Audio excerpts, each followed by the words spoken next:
Jusqu'à 9h, Good Morning Business. Les interlocuteurs changent pas les chantiers, emploi, relance, retraite, assurance chômage, entre autres. Le temps est à l'action, a prévenu Jean Castex, mais pas au consensus mou, a-t-il précisé. Laurent Escure est votre invité, Edwige Chevrillon. Bonjour Audrey, bonjour Laurent Escure. Bonjour. Merci d'être avec nous, secrétaire général de l'UNSA. Effectivement, je crois en l'action. Tout de suite, il a fixé un calendrier sur le Ségur dans la semaine. La réforme des retraites, bientôt. Qu'attendez-vous? Qu'est-ce que vous attendez de ce nouveau gouvernement? Et Jean Castex, que vous connaissez un peu, Laurent Escure. Oui, Jean Castex n'est pas un inconnu pour l'UNSA parce qu'on l'a pratiqué lorsqu'il était au ministère du Travail et à l'Élysée dans un précédent quinquennat. Donc on connaît son goût pour le dialogue. Et ses capacités à essayer de dégager des compromis. Maintenant, on attend de voir. J'ai trouvé élégant, parce qu'il a fait le tour des partenaires sociaux ce week-end. Il vous a appelé ce week-end? Il nous a appelé pour dire qu'on prendrait contact très vite pour lancer le dialogue. Mais on était habitué finalement ces dernières semaines à avoir du dialogue, puisqu'on a été reçu 2 fois à l'Élysée.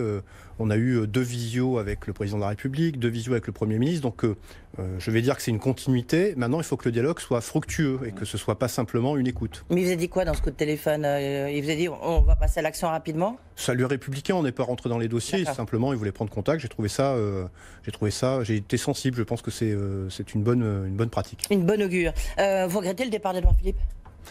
Non, moi je n'ai pas à me prononcer ni sur les hommes ni sur les femmes qui composent le gouvernement. Alors, c'est la phrase du jour depuis hier en tous les cas aussi. Je suis un gaulliste social. Ça veut dire quelque chose pour vous ou pas, notamment sur la participation? Qu'est-ce que ça veut dire? C'est un courant politique de notre histoire. Si je veux retenir le plus positif de cette expression, c'est j'imagine que s'il est social, ça veut dire qu'il a un goût pour la justice sociale et c'est ce qu'on attend. Et s'il est gaulliste, je retiendrai sa capacité à ne pas s'enfermer dans des idéologies ou dans des batailles et ne pas venir mener un combat. À vous entendre, Laurent Escure, c'est plutôt un bon choix pour vous, syndicaliste? Non, les meilleurs choix, c'est d'abord quelle est la ligne politique. Et pour l'instant, elle n'est pas complètement définie, parce qu'on sait que c'est un acte 2, un acte 3, je ne sais pas comment il faut l'appeler maintenant. Ce qu'on a vu dans la presse quotidienne régionale avec l'interview du président est quand même assez léger, donc c'était peut-être une mise en bouche. Je pense qu'on en saura en réalité beaucoup plus, à la fois peut-être avec la composition du gouvernement, mais plus certainement avec la déclaration du président le 14 juillet, puis avec le discours politique général. Lorsque Jean Castex dit « je veux un nouveau pacte social », vous lui dites banco?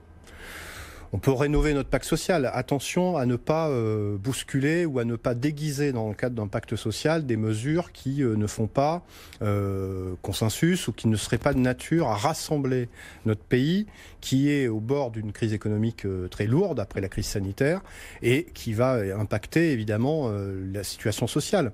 On a besoin d'une relance économique très forte, une relance qui maintienne l'emploi d'un côté, qui maintienne le pouvoir d'achat parce que le couple emploi-pouvoir d'achat sera au cœur de la reprise économique.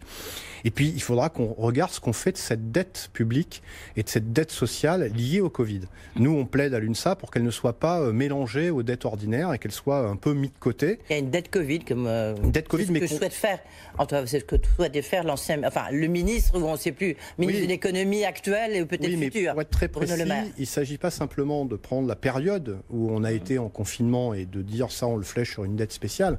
Moi, je pense qu'il faut prendre tous ces impacts. Il y a eu un impact sur les comptes sociaux, il y a un impact durable sur l'économie, il va y avoir un impact sur le budget de la nation pour cette année, il va y avoir aussi un impact grâce, on l'espère, au plan de transition, au plan d'investissement. Et je pense qu'il faut faire un paquet cadeau de l'ensemble de ces milliards pour en faire un plan d'investissement remboursable sur le très long terme qui nous permette à la fois de redresser vite l'économie et de ne pas nous mettre dans le rouge tant du point de vue social que du point de vue budgétaire. Justement, Laurent Escure, on a vu que le déficit du système de retraite, évidemment, a plongé et a atteint un niveau presque record à 30 milliards d'euros, notamment 27 milliards pour tout ce qui est le privé, le système du privé avec le chômage partiel. Donc, Jean Castex l'a dit, mais y compris Emmanuel Macron, on va aller très vite sur la réforme des retraites. Est-ce que vous redoutez un tout petit peu le fait de reprendre ce système de retraite? On va rappeler qu'avec Laurent Berger de la CFDT, vous étiez assez en pointe sur cette réforme réforme? Nous, à l'UNSA, on était très clair, on n'était ni demandeur de cette réforme, on avait dit qu'on ne l'applaudirait pas à la fin, et en revanche, on a essayé de faire œuvre utile pour protéger les salariés, obtenir des transitions plus longues, etc. Bon. Moi, j'avais dit ces derniers jours, et je pense que c'est partagé par les partenaires sociaux, que ce dossier est très sensible, il est vecteur de tension, de crispation, donc je suis assez dubitatif sur le fait qu'on relance ce dossier-là. Si c'est pour le relancer... L'utilisation de Laurent Berger, on ne va pas se foutre sur la gueule, hein, je cite. Hein. Son expression lui appartient. Moi, je pense que le dialogue peut se faire autrement que dans une vision de combat. Mais je peux partager avec lui, en revanche, le souci du fait qu'il y a peut-être d'autres priorités à gérer. Je sais que Geoffroy de Roux de Bézieux aussi dit ça. On a le paquet à mettre sur la reprise économique et la sauvegarde de l'emploi du pouvoir d'achat. J'attends de voir ce que sont les intentions du gouvernement.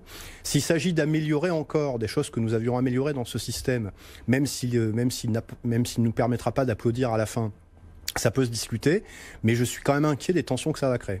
Donc pour vous, c'est pas l'urgence? Parce que c'est l'urgence, il y a le Ségur de la santé, on va en dire un mot, et il y a la réforme des retraites. En tous les cas, c'est un peu l'agenda des prochaines semaines. C'est ce qui ressort dans la presse quotidienne régionale de l'interview du président de la République, c'est les premières déclarations de Jean Castex. Donc, il y a un journal du dimanche. Il semble déterminé à ça.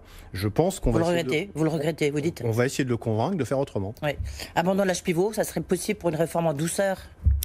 Oui, mais vous parliez tout à l'heure de l'équilibre financier des retraites. Le problème, il n'est pas nouveau, c'est que quel que soit le système, il y a un besoin d'un équilibre financier. C'est pour ça que je plaide pour à la fois une reprise économique vigoureuse, parce que la richesse produite, y compris pour les comptes sociaux, vient de la dynamique économique. Et sur le long terme, quel que soit le système, on a besoin d'avoir une activité permettant de créer des cotisations sociales. Oui. Il y a le Ségur de la santé qui devrait être tranché dans les prochains jours. Hein. Toujours dixit le Premier ministre. Est-ce que le compte y est pour l'instant? Pas encore. 6 milliards. On a 6 milliards 7 pour être 6 milliards précis. 7, exactement.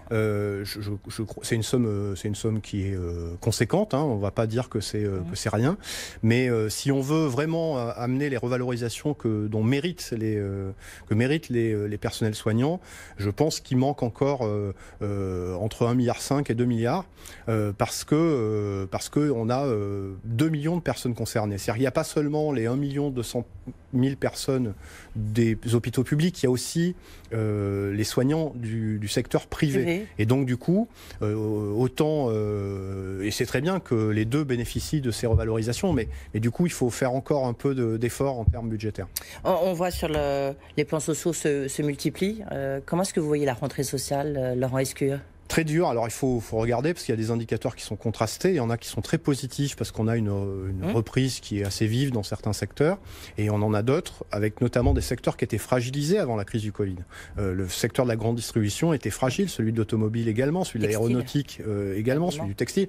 Donc ces secteurs-là, il ne faudrait pas qu'il y ait des effets d'aubaine pour des entreprises pour en profiter pour essayer de se débarrasser un peu d'une partie de leurs salariés. Et il y a une alternative. L'alternative, c'est l'activité partielle de longue durée qui nécessite des accords, de dialogue social sincère. Donc la priorité, c'est celle-là. Après, on verra comment se passe la rentrée. Là où je suis plus inquiet, c'est pour les jeunes. Oui. Parce qu'on a 700, 800 000 jeunes qui arrivent sur le marché de l'emploi. Il faudra mettre le paquet pour la jeunesse. Qu'est-ce que vous attendez comme mesure spécifique, justement? Hier, le Cercle des économistes tenait ex en scène ces grandes rencontres économiques. Il proposait que chaque chef d'entreprise embauche au moins un jeune. Oui, chacun son jeune. Oui. Pourquoi pas? Si on prenait les très petites entreprises, ça ferait un paquet de jeunes embauchés, en effet, mais je pense qu'il faut qu'on ait des aides peut-être à l'embauche au premier contrat, surtout quand ils sont en CDI. Qu'est-ce qu'il vaut mieux, exonération totale? Qu'est-ce que vous préconisez? Non, exonération, quand on enlève les cotisations sociales et les exonérations, on se retrouve avec des trous sociaux dans les comptes sociaux dont on a besoin. En revanche, peut-être des primes offertes aux entreprises qui embaucheraient des jeunes en CDI ou en CDD de plus de 6 mois. Ça pourrait être une bonne mesure. Ne pas laisser des jeunes sans solution, que ce soit de la formation ou un emploi.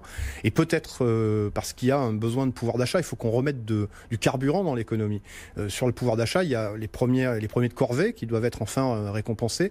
Mais du côté de la jeunesse, peut-être qu'on pourrait fusionner les minima sociaux, accélérer le processus de ce qu'on appelle le revenu universel d'activité et l'offrir aux moins de 25 ans.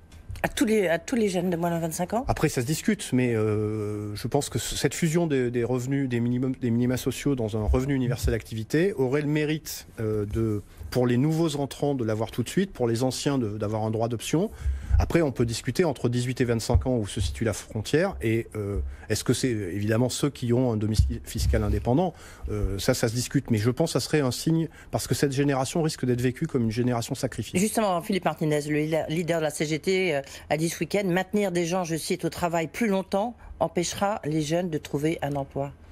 Vous êtes d'accord avec ça ou pas? Factuellement, c'est ce qu'on dit avec chacun nos nuances, parce qu'on n'a pas tout à fait la même approche parmi les partenaires sociaux et notamment les syndicats. Mais globalement, la question est-elle faut-il travailler plus ou faut-il travailler tous? Et nous, on est plutôt dans faut-il travailler tous.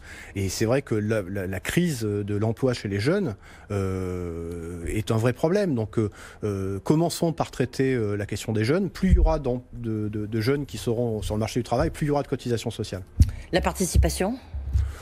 C'est un vieux débat. Un vieux débat, on parle de gaullisme social. Est-ce que vous êtes favorable à une participation peut-être générale, y compris dans les PME, on n'est pas, certains, nous, on n'est pas contre la participation. Après, ça peut pas être un solde de tout compte des pratiques de rémunération. On a vu à travers cette crise qu'il y avait des choses qui étaient insupportables, notamment en écart de salaire chez les salariés. Et il faut resserrer l'échelle de salaire et s'interroger sur comment on traite ceux qui nous ont fait vivre, manger, qui nous ont apporté de l'énergie, qui ont nettoyé nos rues pendant la crise du Covid. Merci beaucoup Laurent Escure, secrétaire général de l'UNSA, donc qui s'attend quand même à une rentrée sociale assez serrée, assez dure. Merci beaucoup. Voilà, c'est à vous Audrey Maubert. Merci, on suivra bien évidemment donc cette rentrée sociale et les mesures d'urgence, entre autres pour l'emploi des jeunes prévues. Laurent Escure était votre invité, Edwige Chevry.